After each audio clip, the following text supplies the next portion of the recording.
3 how many squares. Okay, इसी को continue करते हुए आप पेज नंबर 36 पर देखेंगे एक्सरसाइज, और ये कुछ यहाँ पर गैस करने वाले क्वेश्चंस हैं, इमेजिन करने वाले क्वेश्चंस हैं। आपको इसमें कैलकुलेशन नहीं करनी है, केवल वैसे ही आपको बताने हैं सोचकर। ठीक है, तो पहला क्वेश्चन हमारा, which has the bigger area 1 of your footprint और the page of this book. बच्चों, जो आप बुक पढ़ रहे हैं, जो आपके सामने बुक है, उसका एक पेज या आपका फुटप्रिंट मतलब पैर का, जैसे मेजरमेंट, पैर का निशान। फुटप्रिंट आप देखते होंगे, जैसे कभी कभी बाथरूम से आप नहा कर निकलते हैं तो गीला पैर होता है तो पैर छप जाता है। ठीक है, या अपने पैर को रखकर उसको ट्रेस करें तो एक पैर का वहाँ पर हमारा नमूना बन जाएगा, जिसको बोलते हैं फुटप्रिंट। तो इसमें पूछ रहे हैं कि किसका ज़्यादा एरिया होगा। Which of the bigger area 1 of your footprints और the page of this book. तो बच्चों, ये तो एकदम ऐसे ही देख कर ही आइडिया आ रहा है कि इसमें बुक का पेज ज़्यादा बड़ा है, उसका एरिया हमारे फुटप्रिंट से ज़्यादा है। तो आप यहाँ पर लिख लेंगे व्हेन कंपेयरिंग, हम कंपेयर करते हैं मतलब, तो देखते हैं कौन सा ज़्यादा बड़ा है। तो कंपेयरिंग करने के बाद, when comparing the area of footprint and the area of page of this book, the area of page of this book is bigger than footprint. तो पेज जो है उसका एरिया ज़्यादा है।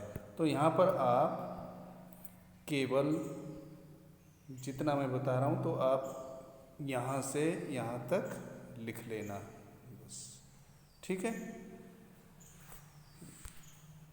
नेक्स्ट देखेंगे, विच has the smaller area 2 5 rupees note together और ए 100 rupee note.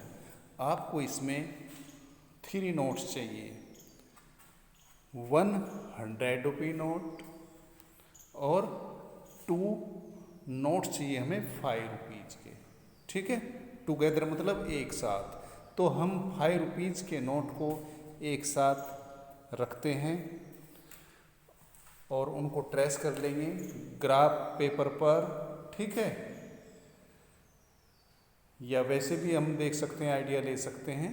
ठीक है, और ए 100 रुपी नोट। तो पूछ रहे हैं विच हैज़ द स्मॉलर एरिया। तो स्मॉलर छोटा एरिया किसका होगा, कम एरिया किसका होगा, ए 100 रुपी नोट का या टुगेदर 2 5 रुपीज नोट का। तो इसका आंसर है बच्चों, ए 100 रुपी नोट है द स्मॉलर एरिया। जब हम 5 रुपीज़ के नोट्स को रखेंगे दोनों को एक साथ, तो वो ज़्यादा जगह घेरेंगे, तो इट मीन्स उनका एरिया ज़्यादा होगा। ठीक है, और 100 रुपीज़ का कम होगा। तो हमारा आंसर आ जाएगा ए 100 रुपी नोट है the smaller area. Next, look at A 10 rupee note, is it's area more than 100 square centimetre. तो इसको भी आप करके देखेंगे। एक 10 रुपी नोट लेंगे और जो पेज नंबर 37 पर जो ये स्क्वायर ग्रिड बनी है, इसके ऊपर रख कर देखेंगे, फिर उसको ट्रेस कर लेंगे 10 रुपीज़ नोट को। जैसे आपकी ये स्क्वायर शीट है, तो इसके ऊपर आप 10 रुपीज़ नोट को रखेंगे और फिर देखेंगे कि ये 1 सेंटीमीटर का स्क्वायर है। ठीक है ना, सारे 1 के हैं। तो फिर ये स्क्वायर्स जो हैं, जितना कवर किया 10 रुपीज़ नोट ने, उसको काउंट करेंगे और देखेंगे कि 100 से ज़्यादा है या कम। ठीक है, तो आंसर आएगा हमारा 9। The area of 100 rupee note is not more than 100 square centimetre. तो ऐसे ऐसे 100 खानों से कम ही होगा, 100 स्क्वायर से कम होगा। ठीक है, आप करके देखना। मैंने बोला था आप एक ग्राफ कॉपी ले आएंगे, क्योंकि इस चैप्टर में ग्राफ पेपर का काम बहुत ज़्यादा है। ठीक है, नेक्स्ट, बहुत अच्छा क्वेश्चन है, बहुत अच्छी एक्टिविटी है, तो आप इसको करेंगे अपने हाथों से। ठीक है, is the area of the blue shape more than the area of yellow shape. इससे पूछ रहे हैं कि क्या जो ब्लू शेप है, ब्लू शेप, उसका एरिया येलो शेप से ज़्यादा है, तो क्यों? Is the area of blue shape more than the area of yellow shape. यानी कि ये कह रहे हैं कि जो ये शेप है ब्लू शेप, इसका एरिया इस वाले से, येलो वाले से ज़्यादा है क्या? ठीक है, अगर है तो क्यों? तो ये आपको बताना है और इसको देखना है। तो आप देखेंगे यहाँ पर, आप इसको करने के लिए 2 स्क्वायर शीट लेंगे। ठीक है, आप स्क्वायर शीट बना भी सकते हैं, एक येलो कलर की लेंगे और एक ब्लू कलर की। ठीक है, अगर नहीं भी है आपके पास तो आप वाइट पेपर को कलर कर सकते हैं, अपने आप येलो और ब्लू बना सकते हैं। ठीक है, लेकिन आपको 2 स्क्वायर लेने हैं ऐसे बराबर। ठीक है, उसमें एक येलो होगा और एक ब्लू होगा।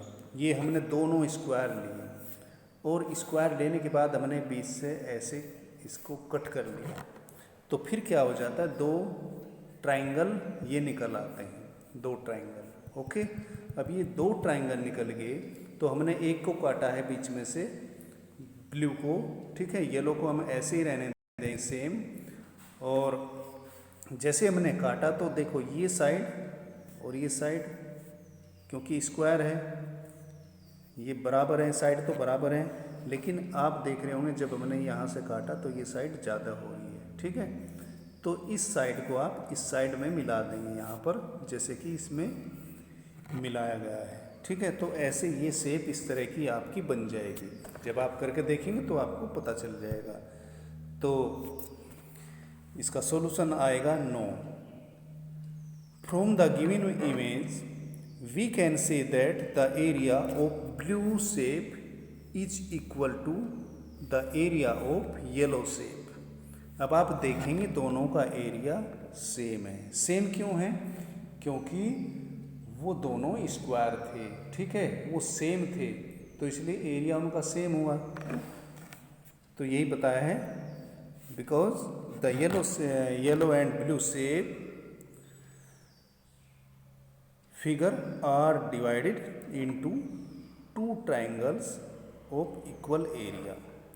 तो वो 2 ट्राइंगल्स मिला के इक्वल एरिया बनेगा। ठीक है, क्योंकि वो उसी के 2 पीस हैं। तो आप इसको यहाँ तक लिख सकते हैं, no from the given image we can say that the area of blue shape is equal to the area of yellow shape. यहाँ तक आप इसको लिख सकते हैं अपनी कॉपी पर। Next, is the perimeter of the yellow shape more than the perimeter of the blue shape why. अब यहाँ पर बात हो रही है पेरीमीटर की। ठीक है, आपको वो भी हमने बताया था कैसे निकालते हैं, पेरीमीटर और एरिया में डिफरेंस बताया था, उनके फॉर्मूले बताए थे। तो ज़रूरी नहीं है कि एरिया सेम है तो उसका पेरीमीटर भी सेम होगा। तो यहाँ पर यही बात पूछी, is the perimeter of the yellow shape, जो येलो शेप का पेरीमीटर है, मोर than the perimeter of blue shape, क्या वो ब्लू शेप से ज़्यादा है? येलो जो शेप है हमारी, उसका पेरीमीटर कह रहे हैं कि ब्लू शेप से ज़्यादा है क्या, और ज़्यादा है तो क्यों? तो हमारा आंसर आ जाएगा नो।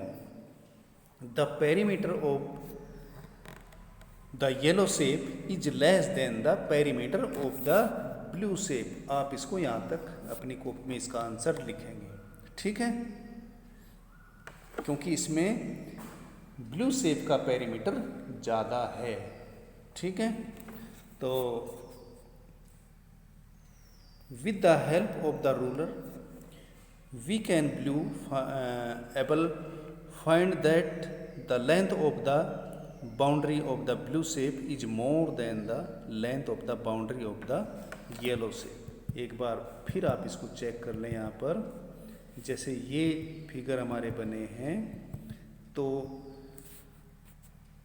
बात चल रही थी पहले तो एरिया की। एरिया का होता है कितनी जगह इसने घेरी है, कितना जगह को ऑक्यूपाई किया है, तो वो सेम है, ठीक है। अगर इसको आप यहाँ पर मिला देंगे तो ये भी ऐसा ही बन जाएगा, ठीक है। अगर आप इसको यहाँ से यहाँ ले जाएंगे तो सेम बन जाएगा, लेकिन इसको यहाँ से यहाँ कर दिया ऐसे तो आपको ये बड़ा लग रहा है, लेकिन एरिया सेम है। और पेरीमीटर जब हम देखेंगे, देखो इसकी चारों साइड को नापेंगे, इसकी तीनों साइड को मेजर करेंगे तो ब्लू की ज़्यादा है, ठीक है। इस ब्लू का पेरीमीटर ज़्यादा हो जाएगा। तो ठीक है, तो आप इसका आंसर यहाँ तक लिखेंगे। आज के लिए बच्चों इतना ही, थैंक यू। और कुछ समझ में ना आया, अगर आपको कुछ पूछना है तो आप पूछ सकते हैं।